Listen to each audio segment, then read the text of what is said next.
Hey everybody. Well, first of all, spring has moved far enough that I can get the Camaro out of the garage. What I'm going to do this afternoon now is I'm going to make a run with WINALDL and just collect some table data and see what that looks like. Haven't done this before, so it's kind of an experiment. But I have my cable set up and my laptop computer's out here in the car. So I've got it partially powered up. I've got a little inverter here to keep my laptop happy if I start running the battery down. So I've got my WINALDL up on the screen. What I'm going to do is set it up to run screen recording. And while I'm driving, I'll probably have the camera off and just let the screens collect. And then I'm going to save the data as tables, and we'll see what the answer looks like when I get done. Okay, things are up and running. I'm showing data on the screen right now, sensor data, and I'm getting ready to head out here. So I should be logging data back to file. My inverter's running to keep the computer happy, and off we go.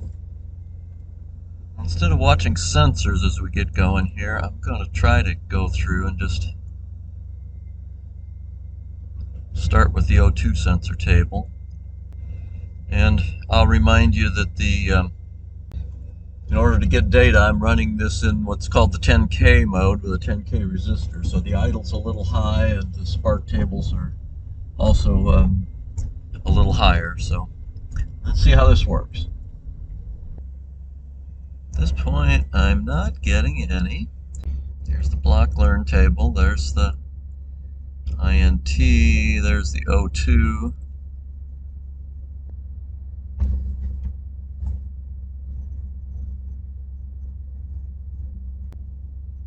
I don't understand why I don't have RPM reading. That's kind of an odd one.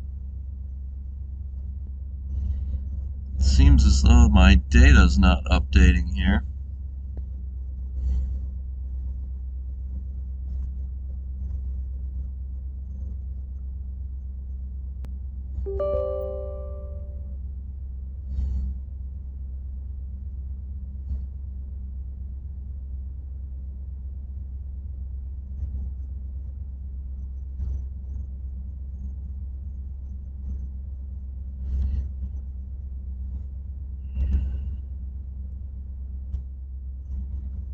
That looks better.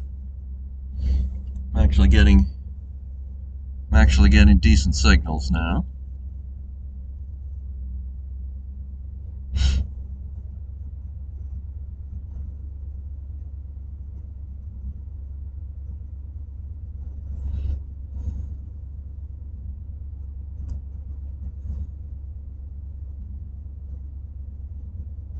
For some reason, the tool lost its connection, so I had to close it and start over, but it's working now. Let's see how we go.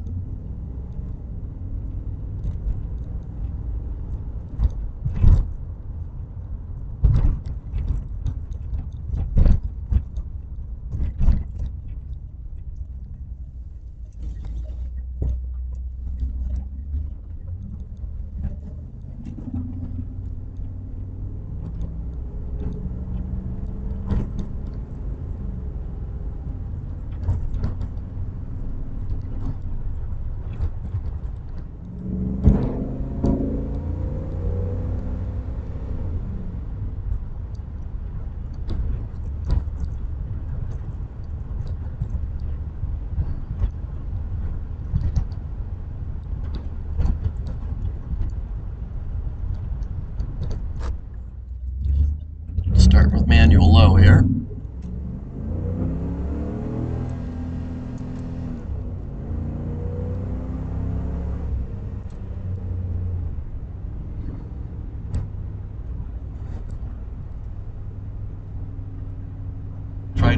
Trying to force some data outside of the regular shift pattern here a little bit.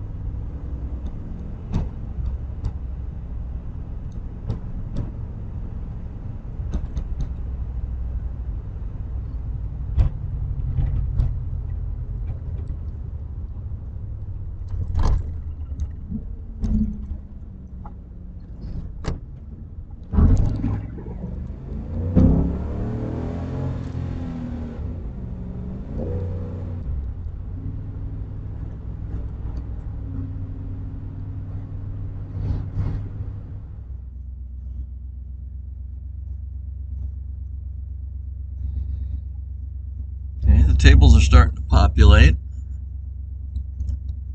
Getting enough RPM versus map data.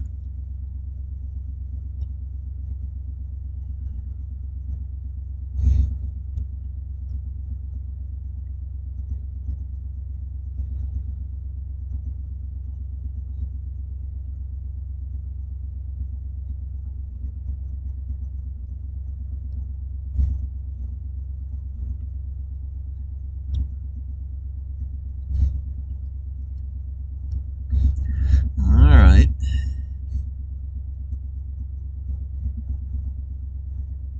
Well, let's keep going then.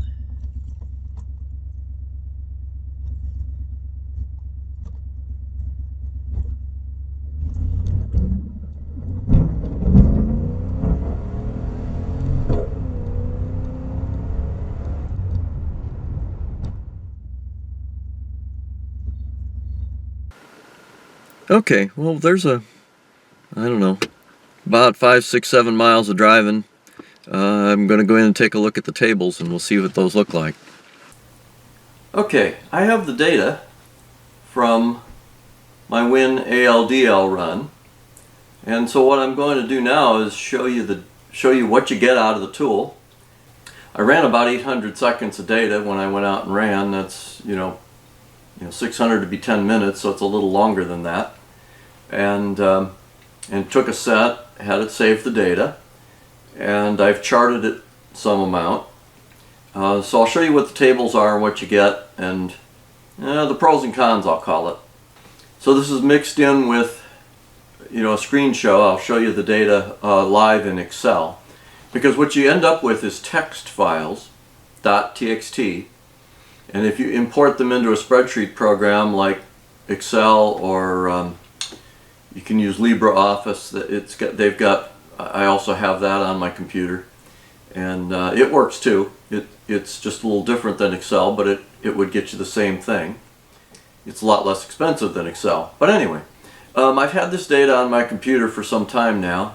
Those who've been following me know I've had some physical challenges, and it's taken me a little while to dive in and parse through this to get it into a shape that's at least partially presentable for you. I'd like to do some more, but I thought maybe it'd be better to get it out here and let you take a look at it. So what you see here first is this is the master, I'll call it, raw data file. If you go into WINALDL and ask it to log data, this is what you get. So if you look over here on the right hand side where it says time, these are all the samples and the time is in seconds. So you can scroll down, you can see you get on this controller of mine, I only get a sample about every second and a half. Then there's a whole set of columns here that are titled raw. That's the raw unprocessed data in the tool. And then there's a set where it says sensors, which is where it converts the raw data into some other units in some cases. Now, I like this tool, but there are some pitfalls and you have to watch out, because some things don't work perfectly, or at least they didn't on my car. They might work better on your controller. It just depends, I'll call it. So some of these are like here's prom identification A and B. My prom code that's reported in my scan tool is a 21, and it shows that. It shows your IAC counts, miles per hour. You can kind of go across here.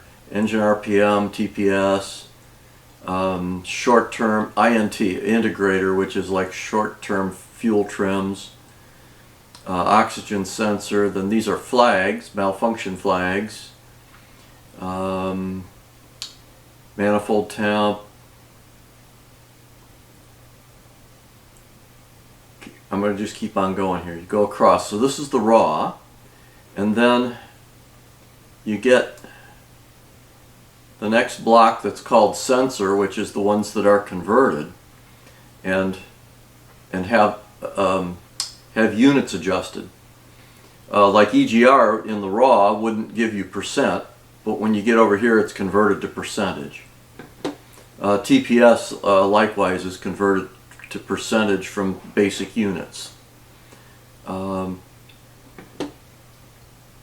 If you get all the way over to the, continue going over, these are all the ones that show up in the table as flags, and a lot of them are just zeros. They're not either not populated in my controller, or they weren't a problem because, you know, it didn't flag because I wasn't overheated or I wasn't too cold or my battery voltage wasn't out. But there's a whole series of these, and you can see there's one here which is like knock sensor, and you know, I have no knock sensor data. Now that's consistent with the scan tool, that's consistent with the screen that shows sensors. For some reason, my controller doesn't have outputs for knock sensor, among some other things. It's a little disappointing, but it's a first year TPI, the controller was first year. I know, you know, I think they only ran it 1 year and then they started making modifications and put in better controllers with more capability. So have to deal with what I have to deal with, and your car may do better. And well, enough said there. Second thing was, you may have seen some yellow ones here. There were a few glitches in my data, and here's one. If you go across here, it all looks pretty good about till you get into here, and then you see the data's not right. It appears that for some reason it took 2 lines of data and that were, you know, should have been above each other, and put them line to line and overlapping, and so you end up with 2 half lines of data, so you kind of lose 2 samples. So what I did for my data is just where I went through and found the lines that were corrupted. You can see the yellow ones in here.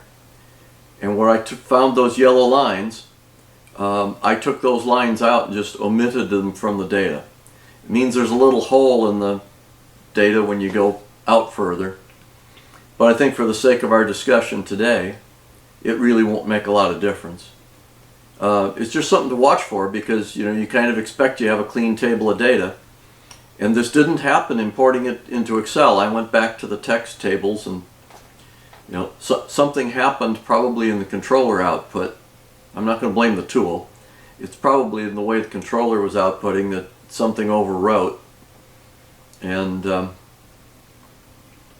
that's what it caused. So then next, what I also found some places where, I'm going to go to this next tab that says log final, and these that are red, the data didn't come out right. In other words, this one says sensor, this should be manifold air temp, intake air temp. And you can see the raw data is here, 120, you know, 120, 120. It was behaving itself very nicely, 130. But when it went to the converted data, it was all zeros. And the red just means I'm not going to use it because it's all zeros. Same thing was true with this LV8 term. It turned out that it looks like block learn data. It's exactly the same as the next column over, which was the raw data for block learn. And then the block learn, when it got converted to sensor data, when it was adjusted, it came out looking like rich lean data. It looks just like the rich lean counter. So I took that one out. This one that says SAREF, I sort of think that's a spark advance term. And again, on my controller it's a 0. Then there's mass airflow off the sensor. And then there's, I believe this is, I believe that this is pulse width to the injectors. But it's a really odd number. I went over here and created a column of my own that's a conversion that just divided it by 10 million to get it down to a number that was reasonable to work with. And I'll just say it doesn't make a whole lot of sense. I'll show more in a minute. But the green ones looked like all good data, so that's data that I used. Over here you can see the IAC counts. You can see the coolant temp and the sensor for speed, which is that's RPM, or that's mile per hour. Here's my EGR, and you can see here, I got 50% at 1100 RPM, and at only 6% TPS, so at a very low throttle. And then the short-term fuel trims at 124. There's the O2 sensor. The block-learn, the long-term trims at 134.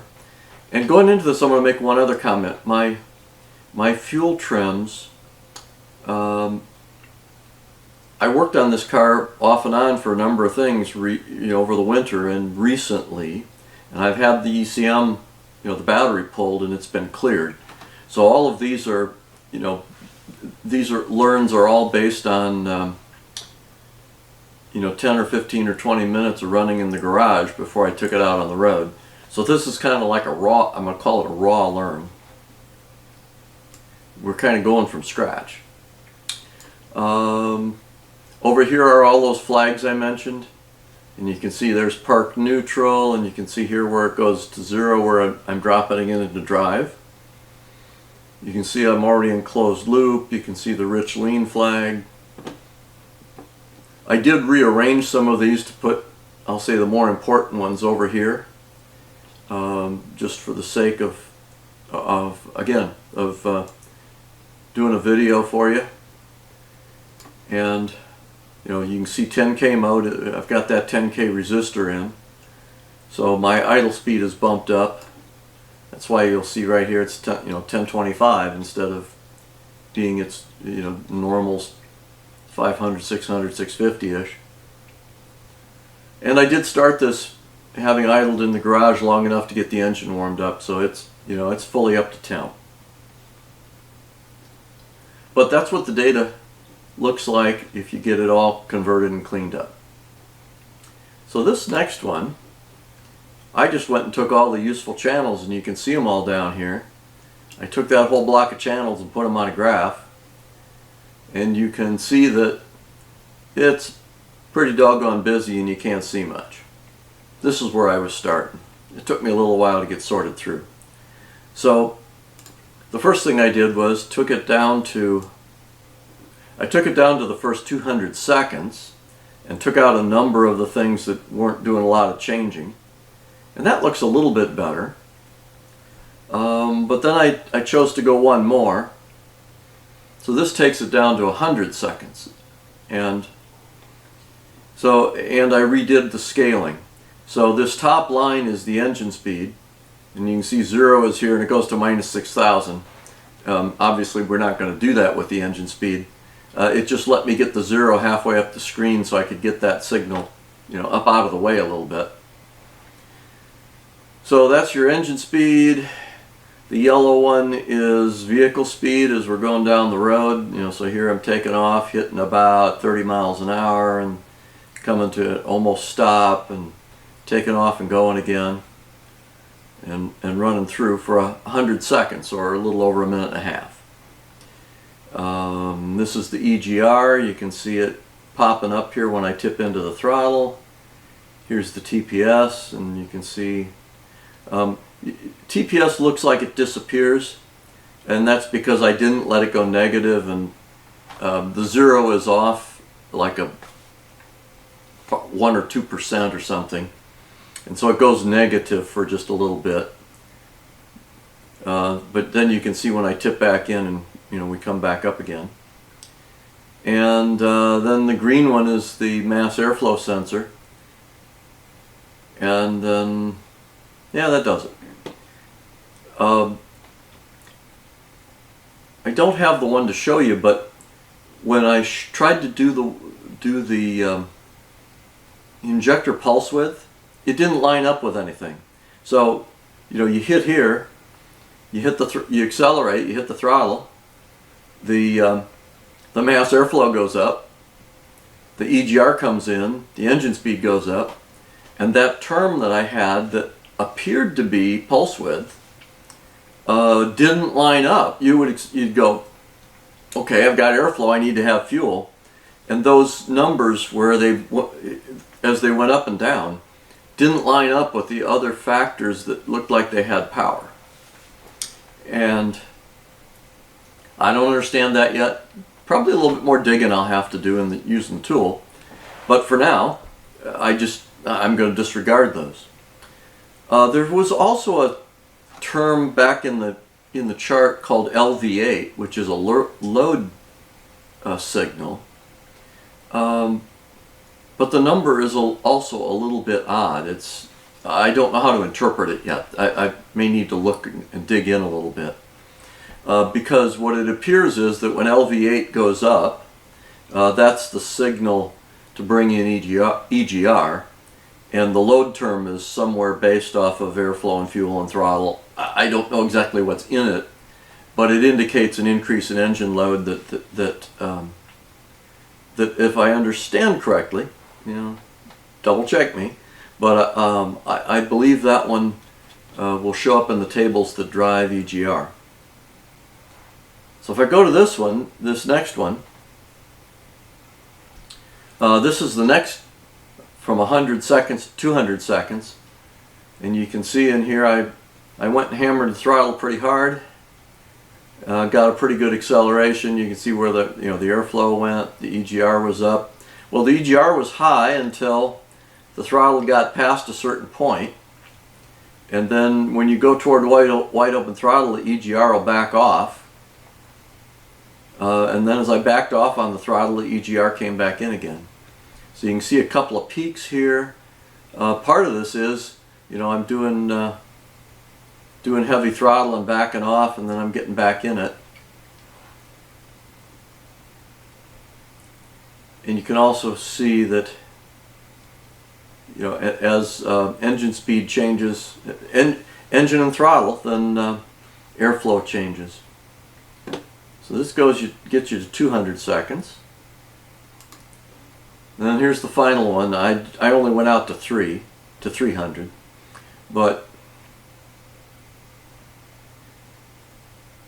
again, you can see I'm cruising along here at about between 55 and 60, and tipping in and out of the throttle to get signals to move. And at this point, let's see what did I do there. It looks like I stepped in and I got a downshift. Didn't change vehicle speed much, but I must have made a 4.3, got it out of overdrive, and then backed off and coasted her down. You can see the airflow when I hit the throttle again. So I was playing with it to see if I could get the signals to jump around a little bit, and that was pretty successful. So anyway, that's what that basic data looks like.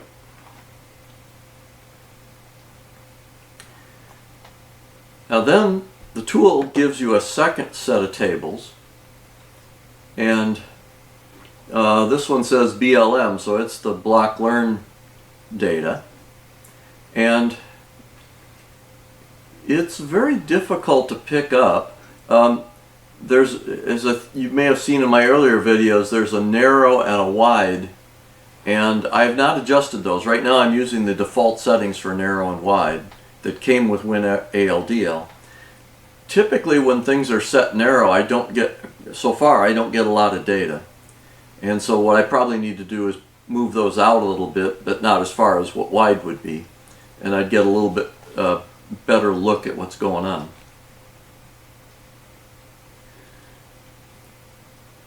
But you end up with tables. This one is RPM versus mass airflow. So mass airflow across the top and then RPM. And then you'll see it'll populate block learn numbers. And the target for block learn is supposed to be 128. If you're if you're off one side or the other, you're either rich or lean, and the idea is it ought to converge in to 128. So there's what they call the latest values, the average values. This table is how many samples that you have. So, you know, this one up here is the 2800, well, 120. That's a single data sample out of that. Then this one says average 10. You can see again, it's followed, but this is a set of averages. Here's the standard deviation, which is a statistical value of how close you are. You want that standard deviation to be low if you want to get consistent data. So I'm going to switch over here to wide because I get more data that way. Same thing, RPM versus MAF, and you can see, you know, most of my numbers in here are, well, they're in the low 120s. There's the average, again 122, so a little bit off. But again, you know, this car's it's just starting to learn, and you know, I'm running on very few samples in the amount of data that I took. I should probably, if I'm going to get serious about this, I should take more data, drive it longer, and let these tables build more with more driving.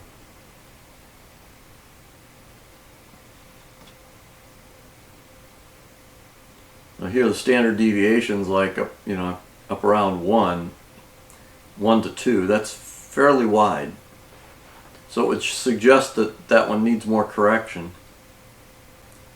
Then you get the INT, which I believe is the short term.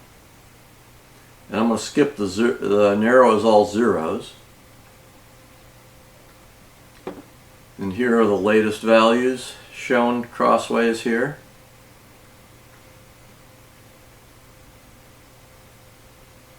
And these are starting to look like they're a little closer in. There's the average, you know, 127, 128, 130.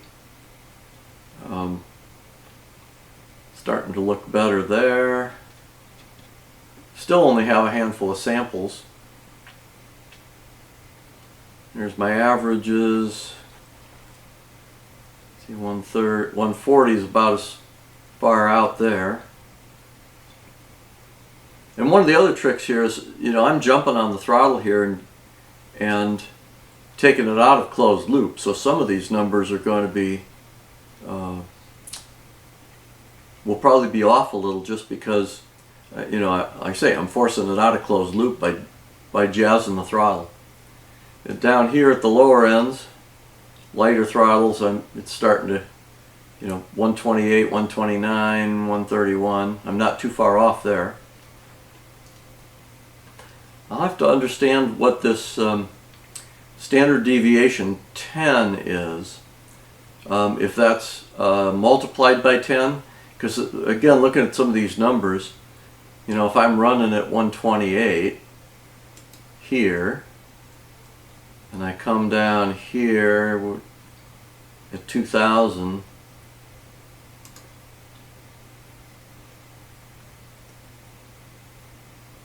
that doesn't make a lot of sense to me. That may be a multiplier, that this is a half of a standard deviation.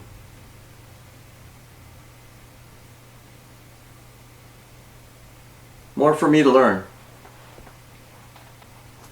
Then the last table that you get in one of these logs is the O2 data, oxygen sensor data. And again, you get narrow and wide, and you can see the challenge with oxygen data is the O2 sensor should be moving around a lot. It should be cycling up and down. And so I'm not sure whether the latest gives you a lot of information if it is moving. If you get the average, then you know that's maybe a little better because you kind of can see where things are running here. You know, 0.6, 0.7. Up here the numbers are all off, it looks like on the rich side, but those are, again, those are when I'm on the throttle and it ought to be running rich. It's probably an acceleration power enrichment. Number of samples, I didn't do too much wide open throttle, there are only a handful of samples there.